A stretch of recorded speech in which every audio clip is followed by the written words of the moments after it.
needing 2 screwdrivers, 1 proper reflow machine, and a pre-board heater. If you don't have any of these, don't attempt. You need to heat the board up. You can use a heat gun, as in the one to strip paint, but you'll need a thermocouple thermometer. If you don't have one of them, you don't know the temperature of your board. But I do with this, but it's not the exact, but I know. So we'll get started. The next clip will be of me showing you how to do this. Right, the first thing we need to do is take this screw out over here, which means obviously you would have to break the seal. So let's just do 2 seconds. It's very hard doing it with one hand. Right, so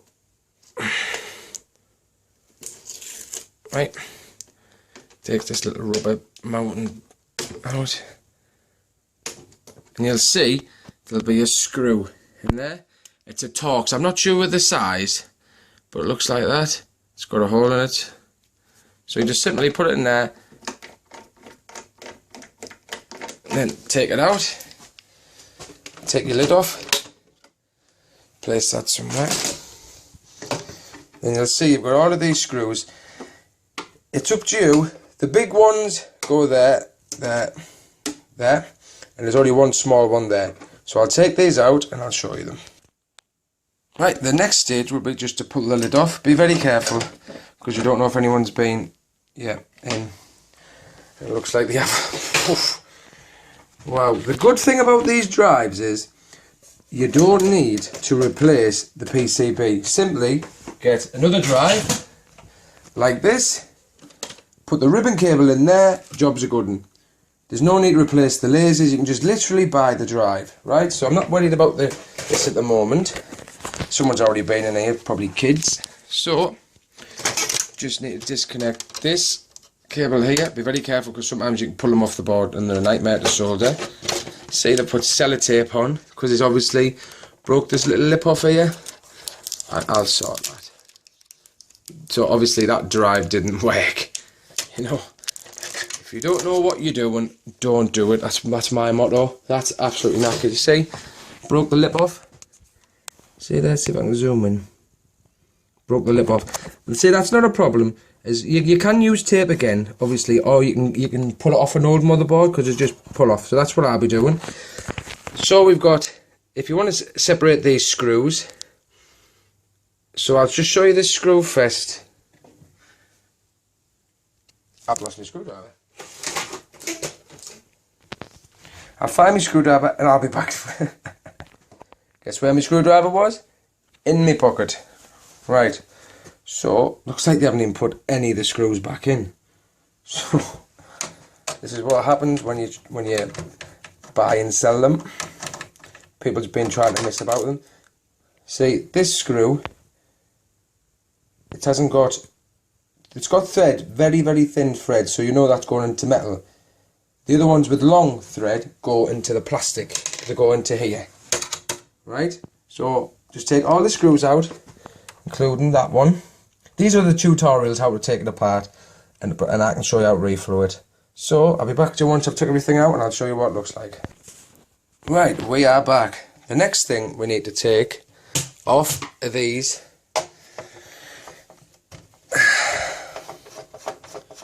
These what push the CPU and graphics processor to the fan. Doing this one-handed here, so obviously you obviously do it a lot better than when I do it. Right. I do about 5 of these a week. It only takes me about 45 minutes to take apart altogether and reflow it. The problem is as well, you've got to worry about is static. Obviously I'm stood on a carpet, but I do try and take most of the static away with a band, which I haven't got on today.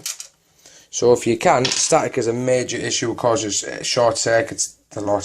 So that was nearly out apart from this one. This is my first tutorial, by the way, so no haters, you know, take these off. And when you put these back on, you need to bend them. If you bend them a bit, it gives more pressure and pulls it towards it, right? So I'll take this out, I'll move the plastic out of the way, and I'll get ready. And this is easy to take out. If you don't know, I'll show you now. I'll just put it. What you have to do is this comes out at the back as well, where the fan goes. So you just simply pull it out like this. Pull it out. Make sure you haven't got an hard drive in as well. That would help. Let's put that over there. 2 seconds. See, it's been dedusted. Dedusted. Pfft. Bloody kids, man. And these will have little pins on it, little clips. Just simply it slides away. Now you put this up. You put it up so the connections for the HDMI on the back, on the floor. Just simply, I can't really do this. I'll pause it and I'll show you. Just simply just take these off like that. And I wonder why it didn't work, because they didn't plug the fan in. Always remember to plug that in, otherwise you'll have to take it apart and reapply new thermal paste. This can be the difficult part, because on the other side, no, sometimes there is, on your board there might be 2 screws there. You have to take them off or you can't get the board. But on mine it just looks like it comes as one, right? So you just simply try and prise it open very carefully, or you could potentially damage the board. So I'll start from the top. There we go. Just doing this one-handed, so it's a bit... the person who put it together didn't think the board was good enough to have thermal paste on. What is the point? And also take this BIOS battery out as well, otherwise they'll pop when you reflow it. Right. Just make sure you make sure when you put the liquid flux on, I'll show you how to do that in a moment, you clear all the thermal paste before you do. Otherwise, depending on the thermal paste you use, some of them can be, conduct electricity, so it can short out under the board. Right, so I'll move everything, I'll get my reflow. Back in a moment. Welcome back. Simply all you do is you get this kit off eBay, the liquid flux, you get this needle with it, and simply just suck it up with that, make sure there's no air bubbles on. You need to stand this up, and then you'll square it around there. So I'll do it now. 2 seconds, I'll just pause it. Right, I'll have to do this for the purpose of the video because I've only got one hand. So what you simply do is you just square it underneath the board very slowly. Right, and then what you want to do is you want to turn it round and do the other side. So what we're waiting for now is we're coming out the other end at the bottom. Don't know if you'll be able to see it on the video because it's quite... Let's have a look. Doesn't come through yet. Yes, I don't know if you can see that. Yep. So now once we put a little bit, this is how I do it. There's no right and there's no wrong way, as long as you get all the flux underneath there. Right? So I'll just pause the video and I'll turn it around. Right, so now we do the sides. Just like that. Like I said, it's my first tutorial, so it's a bit difficult to do it. Right, so you just need to turn it around again. So I'll just top it up with top the needle up, syringe.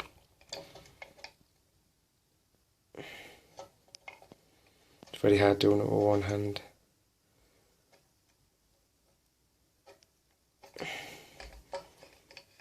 Right.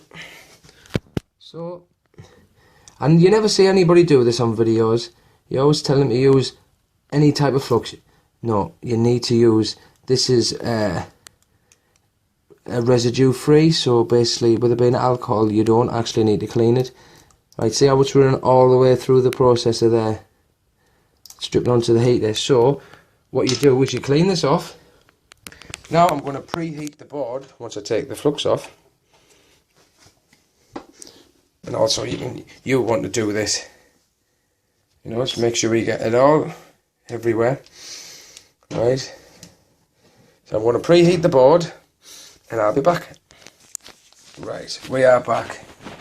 So you need to preheat the board while you preheat the heater. So you're heating the heater up as well as the board, so you're not just going to put the board straight on 250 degrees. So it takes around, we leave it about 10 minutes to all the way through, and you can use a thermometer as well, an infrared thermometer. Once the top reaches about 120 degrees, then we'll start the reflow. So I'll be back then. Right, we are back. The temperature is now, put the laser on, we're on about 115, 107. Perfect. So what we'll do, you want to do one at a time. You don't want to do this one, and then do this one, and then like this. Because by the time, this is a heat spreader, so it is designed to spread the heat, dissipate the heat, or whatever you call it. You know? So you pick one, which one, I always do this one to this one, right? So I'll heat this one up first. I'm starting the temperature to 193 degrees. I'll keep it on for 4 minutes. There's no right and wrong temperature here, as long as you don't go over 450 degrees, because you'll melt it. The whole idea is, the board is preheated, so it's not going to warp. So you heat this up, just like this, in the circle motion. I'll show you in a minute with the reflow. Or you can do this depending, I like to do little circles, big circles. Little circles, big circles. And then when you go into higher temperature, you keep it in the middle. I'll show you. Right, so as you can see now, the temperature is 193 degrees. It might not necessarily be 193 degrees.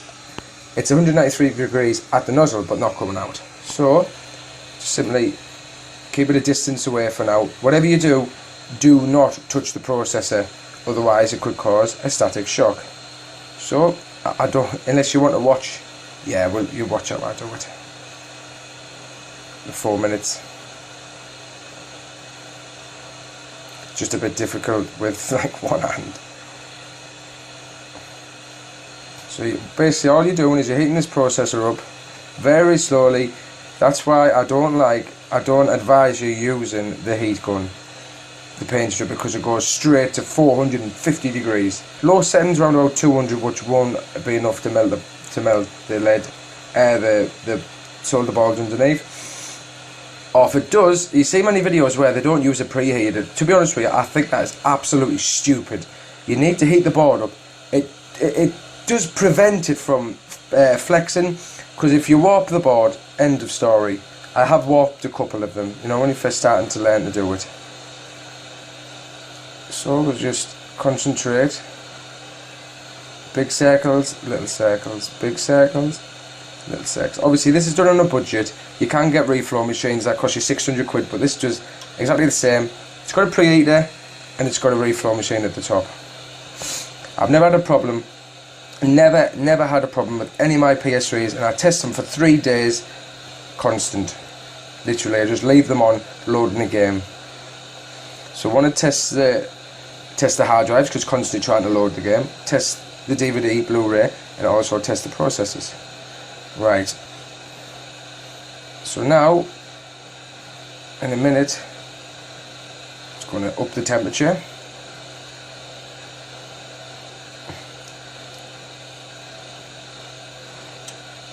Slowly, very slowly up the temperature, because we're still only under 90 degrees. We haven't melted anything yet. We haven't melted no solder, so I'm going to show you. I can take this away because I'll still keep on. This is the speed you want to heat up. This speed, basically 3 degrees every second. So now I'll take it to 220. This is my success temperature over the past 3 months. 4 months, that is my secret. So now we heat it up to 220. Although 220 is the temperature that melts the balls, well, your balls well run, melts the solder balls. It's not actually the temperature under the CPU. I mean, I don't need a thermocouple thermometer, because I know when it's done. It might sound a bit stupid, but when you do something so often, you know. Right, so you do this for 4 minutes again. Keep it nice and hot. Don't just stay in one place. That's only when you're putting the temperature up. I will write a description as well.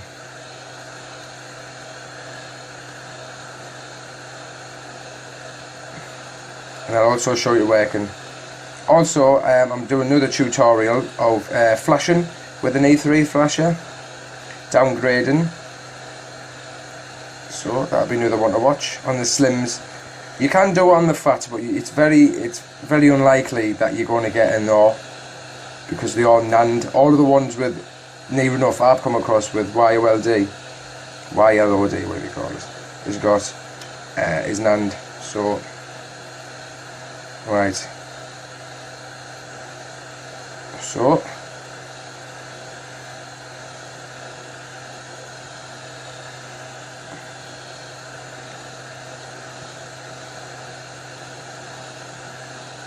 little circles. I'm right-handed, so this is quite difficult as well. This is my left hand. Go around. Right, so now we're going to take the temperature up a notch. We're going to take it to 250. So I'll pause it. Well, actually, I'll show you how fast you need to go to 250. Well, how slow. You're just simply taking it up like this, with it still on the board, with the reflow still on the board. So I can't do it at the moment. That's what you need to be doing with the hot air gun on the board. Remember, keep it looks like I'm quite close, but I'm actually not. You can be as close as you want, just do not touch that. If the solar balls have melted and you touch that, end of story, reball. So with 250, and then we do this for 3 minutes.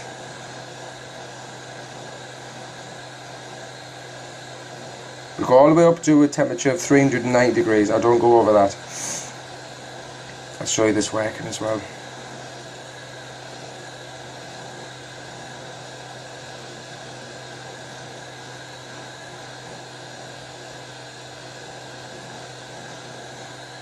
Believe me, it's worth spending the money on a reflow machine rather than a hot air gun, rather than a paint stripper. It really is.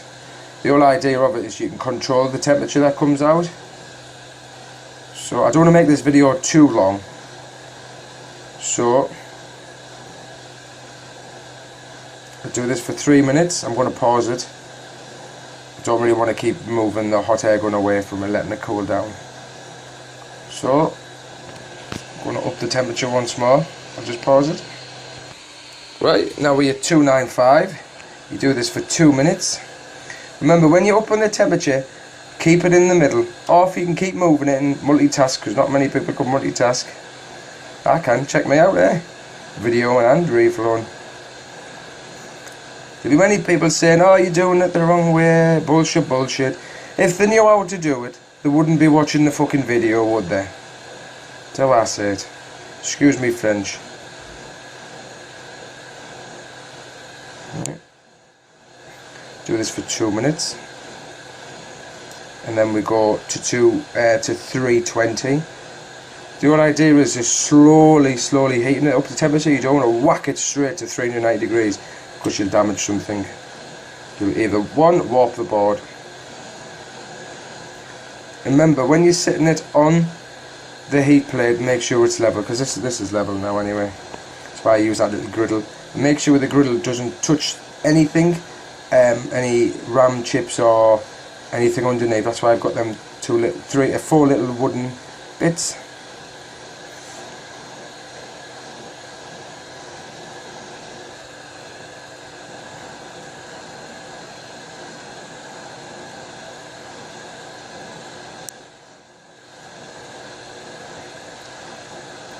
Right, I'm gonna move this up.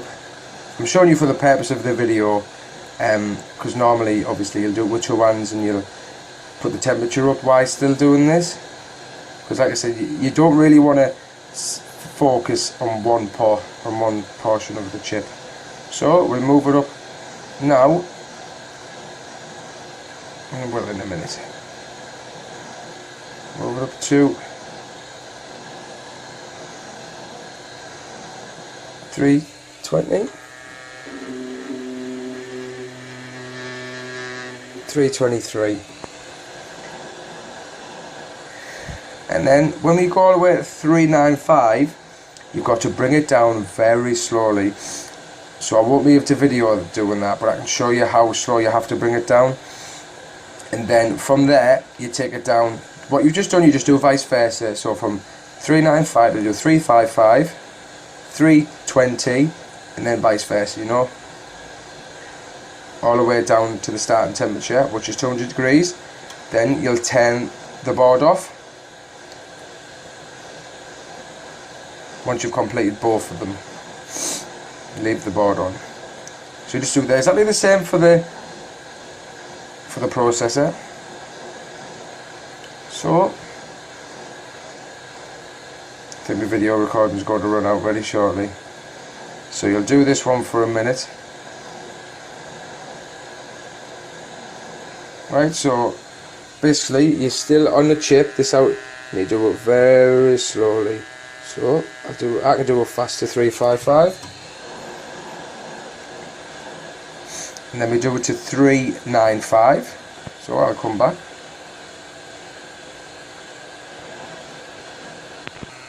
Right, we're now at 395. You do this for 30 seconds.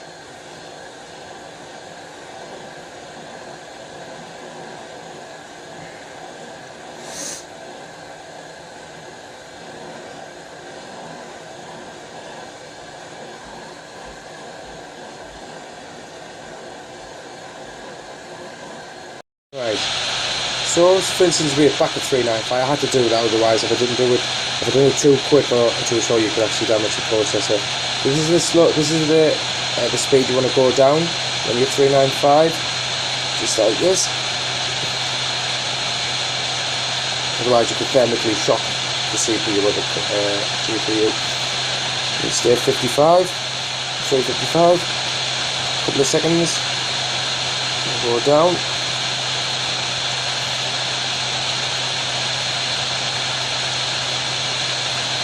320, keep it there for a couple of seconds. 295, do it again, a couple of seconds.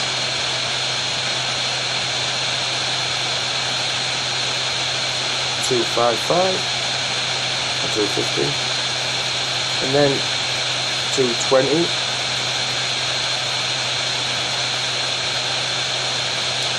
And then I start the other one, exactly the same, no different. So I'll come back and we'll put it back together. Come back. Once we are 227, we need to go down 195, and so now I'll turn the heater off. This is the most important part.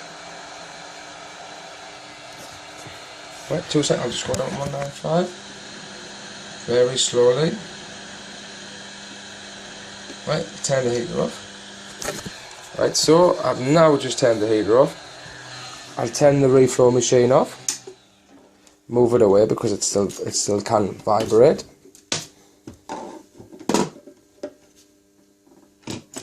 So, and now we leave. This is the most important. Leave it. Do not touch it. Even though if you do touch it, don't. Even though it could feel cold, under there can still be hot. So if you move it, you risk breaking the solder connections off the board. Right, so leave it, just don't touch it, just forget about it, leave it longer, and then we'll spread very, very thin thermal paste. I've seen people where there's like that and literally just leave it. You don't. The whole idea is you don't even need thermal paste. You do. It's one of them. It's all it does is transfer heat. It's just that's the same. The heat spreader is the same material. It's the same metal as what the heat sinks are made of. So it combines it. So all that does, the heat sink, so just transfers heat from there to the heat sink. But I don't buy anything fantastic. I don't buy Arctic silver or anything like that. I just buy the cheap stuff off eBay. And anybody out there says, oh, blah, blah, blah, blah, it worked.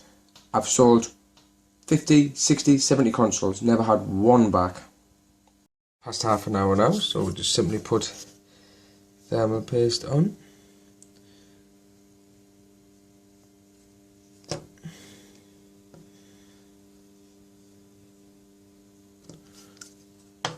Then use a card that you don't normally need, like a medical card that I'm using.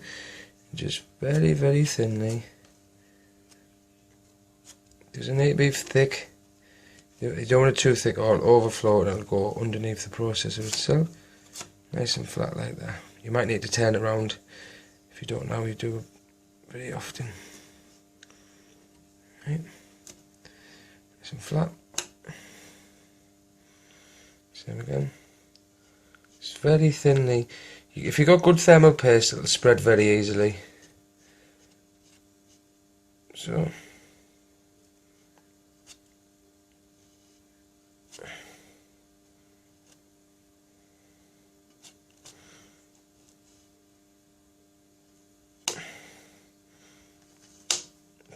doing it with one hand. Right, that's it. That's just a reflection off there. So now we'll put a little blob on there, just like that. Same again, like that. Don't forget to put the BIOS battery back in, because there's a lot of problems. Right, now we'll simply just, like this, simply just push that in like that. You get the other one. Now you'll see they've got little lips on them, you see there? You have to put them in there. So it's very hard to do with one hand, like. See, there's a lip there. It's not in yet. There it's in, see? Make sure it's all flat and there's nothing. That's it. So now you get these. You just give them a bit of a bend, like that. One. I've got loads of these. Two. So let's tighten these up. Right, just like that. We are now ready to put it back in the box, but before we do, well, in the casing, I'm going to put this back on.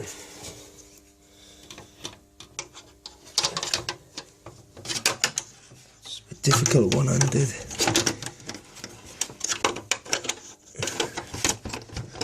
That's one in. And remember to plug the fan back in. Otherwise you'll have to do the video over and over again. So I'll just get the case and I'll show you it in the case. Right, that's in its case, and it can be a bit hard aligning these bits up here. But if you line them right, it should just fit straight in.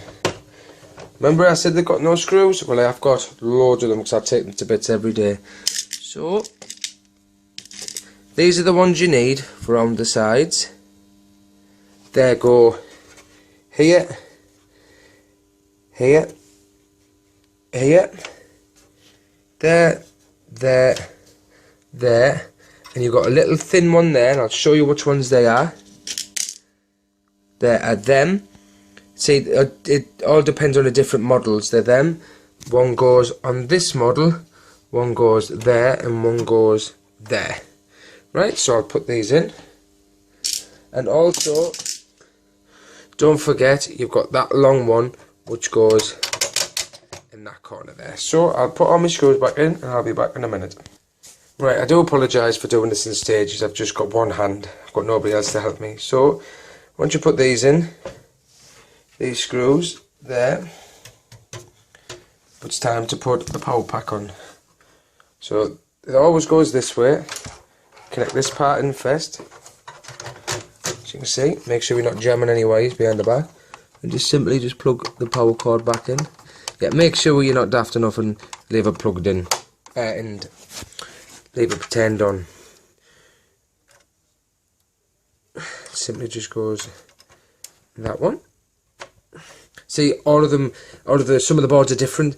This is the power supply for this, but on different boards it's there. So just check what board you've got. Next,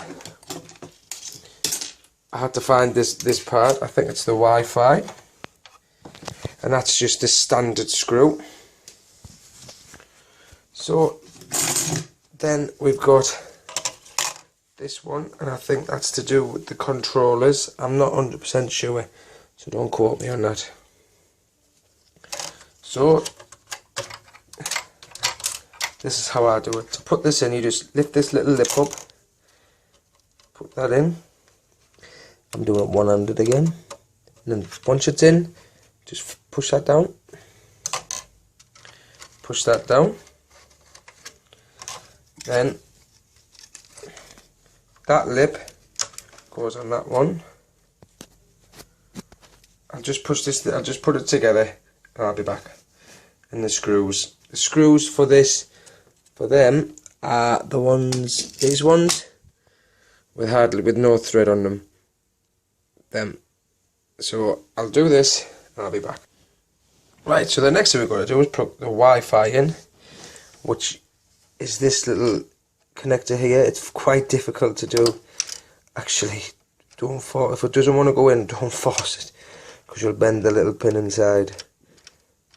I mean, you can pick the boards up off eBay for cheap enough, but right, that's in. And make sure you get some little bit of tape and tape it there. Otherwise, the next time you come to take it apart, hopefully you never have to. So once you've put everything back together, all the screws and stuff, and the DVD rack, put it back together. You can test it at this stage, or you can put all the screws into the top and put it back on and test it. I'll be testing this tomorrow because I'm doing another PS3 now. So good luck to everybody, and hopefully I'll do more. Thank you very much.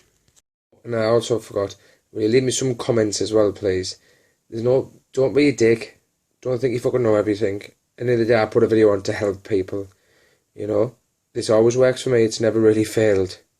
The only problem is if you're buying second-hand consoles where, you know, the spares and repairs, you generally find that not every single one of them can be fixed. There's problems where people burn the boards, you know, with heat guns. You know, once you warp a board, that's it. You can either try and... I've never really... Once I see the board warp, that's it.